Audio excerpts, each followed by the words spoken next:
banyak sekali terjadi perubahan-perubahan perilaku manusia karena perubahan interaksi sosial dan berkomunikasi. Oleh sebab itu hati-hati dalam menangani setiap peristiwa sekecil apapun. Sekecil apapun sebuah peristiwa, jangan menggampangkan. Jokowi lucuti dan gigit Anies, ditulis oleh Anto Cahaya. Sebelum kita kupas lebih dalam, izinkan saya mengutip terlebih dahulu pernyataan Presiden Joko Widodo beberapa waktu yang telah lalu dan menjadi warning bagi jajaran pemerintahan yang terkait. Berikut pernyataan Presiden Jokowi. Kalau masih ada yang main-main, yang gigit saya sendiri lewat cara saya, bisa lewat KPK, bisa lewat Polri, bisa lewat Kejaksaan. Akan saya bisikan saja, ada di sana. Ulang, akan saya bisikan saja, di sana ada yang main-main, kata Jokowi saat membuka Rapat Koordinasi Nasional Indonesia Maju Pemerintah Pusat dan Forkopimda 2019 di Sentul International Convention Center atau SICC Bogor, Jawa Barat, Rabu 13 November 2019. Dan saya rasa pernyataan di atas sangat jelas, siapapun orangnya tanpa terkecuali Presiden sendiri yang akan gigit. Pegalan kalimatnya yang tajam dan justru memiliki muatan yang menakutkan menurut saya, kalimat lewat cara saya. Nah, terkait hal di atas ada sebuah kalimat yang sudah akrab di telinga dan masih relevan, tidak lekang oleh zaman. Kalimatnya sebagai berikut, semua orang bisa tahan dengan kesengsaraan, tapi bila kau ingin mengetahui karakter seseorang, berilah dia kekuasaan. Abraham Lincoln, Presiden Amerika Serikat ke-16. Dan kemudian Abraham Lincoln juga berkata, kamu bisa membodohi beberapa orang untuk sepanjang waktu, dan semua orang untuk beberapa waktu. Tapi kamu tidak bisa membodohi semua orang sepanjang waktu. Kedua quotes di atas rasanya dapat disematkan kepada siapa saja, dan menurut hemat saya, kalimat di atas juga tepat menggambarkan sosok pejabat publik yang saat ini sedang hangat dibicarakan rakyat. Siapa? Anies Baswedan, Gubernur DKI Jakarta. Anies Baswedan, lelaki tengah baya yang memiliki darah leluhur dari kaum Hadramaut Yaman ini, dilantik menjadi Gubernur DKI Jakarta pada tahun 2017 silam. Ia sukses duduk di singgasana Balai Kota DKI Jakarta setelah mengalahkan sang petahana Basuki Cahayapurnama atau Ahok. Sejarah telah mencatat pemilihan Gubernur DKI Jakarta saat itu merupakan salah satu pesta demokrasi yang buruk, sebab agama dijadikan alat utama untuk mencapai tujuan kekuasaan. Rekam jejak bukti kinerja yang seharusnya menjadi acuan tidak berlaku, tenggelam oleh hiruk-pikuk perang kepentingan yang absurd. Saat itu, agama dijadikan alat untuk membungkam, menghantam, dan mengintimidasi lawan politik, juga merusak logika sehat rakyat.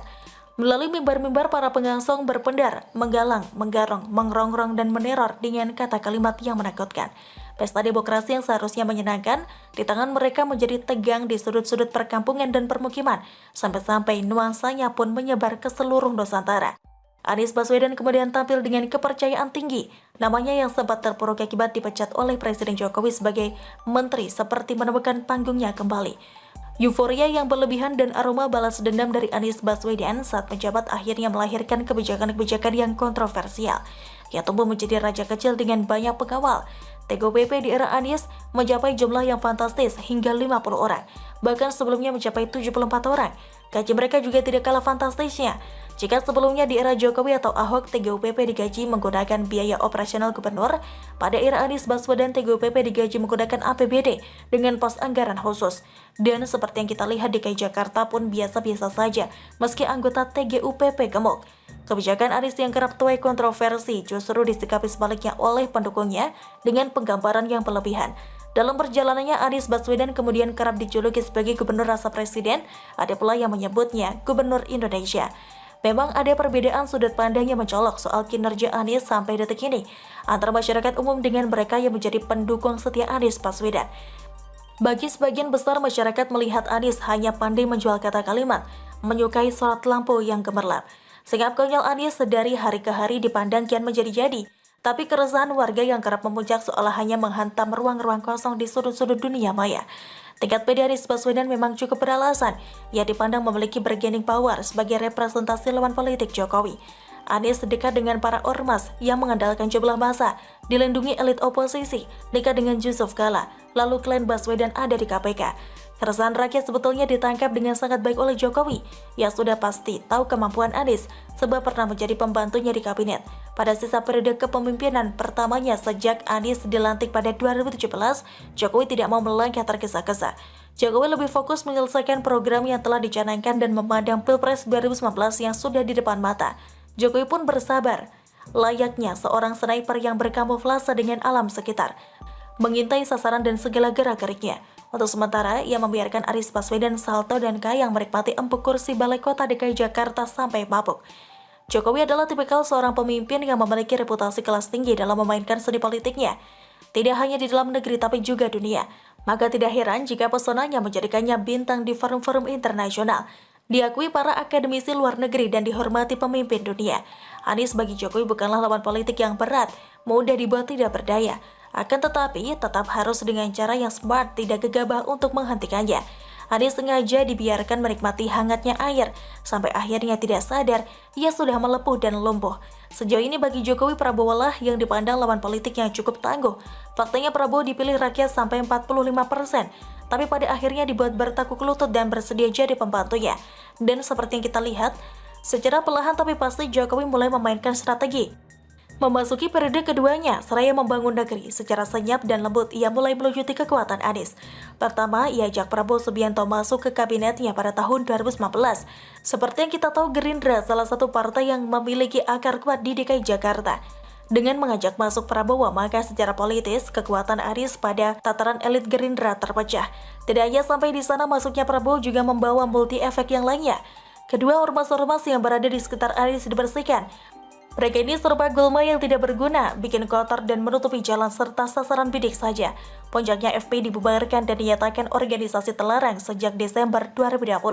Para petelan mereka masuk kandang untuk waktu yang cukup lama. Kepalanya dipotong sehingga tubuhnya tercerai-berai. Sedang yang melawan dan membahayakan aparat disikat. Kiranya nyawa aparat jauh lebih bermanfaat untuk kepentingan negara daripada kumpulan gulma yang tidak guna. Ketiga, kekuatan Anies di lembaga anti rasuah KPK yang sebelumnya ada Glenn Baswedan dan juga kawan-kawannya pun disingkirkan dengan cara yang halus pun mematikan. Sempat terjadi gejolak tapi Jokowi cukup membuat satu kali pernyataan saja dan mereka pun digiring dan dihadapkan pada pilihan menjadi ASN di instansi yang berbeda. Dengan begitu sudah tidak memiliki kewenangan seperti dulu saat di KPK. Maka seperti yang kita lihat sekarang KPK sudah lebih bebas, mulai merangsek ke tata kelola keuangan Pemprov DKI Jakarta. Dimulai dari kasus Tanah Muncul yang sedianya untuk program DP 0 rupiah andalan Anies. KPK sudah menetapkan anak buah Anies menjadi tersangka dengan kerugian negara ditaksir 153 miliar rupiah. Kemudian KPK mulai mendalami laporan masyarakat atas tudingan korupsi di Formula E. Di kasus ini rupanya Anies mulai masuk jebakan, maka tidak mengherankan jika rasa panik itu membuat biaya komitmen fee sejak awal digulirkan dan seiring berjalannya waktu karena adanya protes warga menjadi berubah-ubah. Itu secara psikologis sudah ada kepanikan. Dan tidak hanya soal komitmen fee yang tiba-tiba berubah, tapi juga kontrak penyelenggaraan yang semula 5 tahun menjadi 3 tahun. Perhatikan saja, sama sekali tidak profesional dan ada aroma busuk di dalamnya. Sebetulnya, kasus tata kelola keuangan Pemprov DKI Jakarta tidak hanya soal-soal di atas. Masih cukup banyak yang nantinya bakal ditindaklanjuti lebih dalam. Salah satunya, temuan BPK terkait overpay atau kelebihan bayar di banyak tempat. Kini Anies Baswedan di ujung tanduk, dia yang biasanya sangat pandai merangkai kata, hanya bisa diam 1000 bahasa. Lebih banyak menghindari pertanyaan awak media jika sudah menyangkut Formula E. Maka menyambung kalimat pada paragraf awal, Presiden Jokowi dengan cara yang manis sudah mulai lucuti Anies. Presiden sudah membuka jalan, sekarang tinggal lembaga anti rasuah untuk masuk lebih dalam tanpa ada tekanan. Memang jalan masih cukup panjang, akan tetapi itulah bukti Jokowi lewat cara saya. 3 kalimat yang dapat menghancurkan ambisi seorang Anies.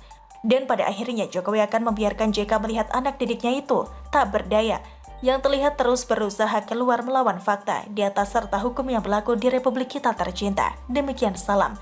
Bagaimana menurut Anda? Silahkan tulis komentar Anda di kolom komentar. Jangan lupa untuk like, subscribe, dan share. Terima kasih sudah menyaksikan channel Siwar TV.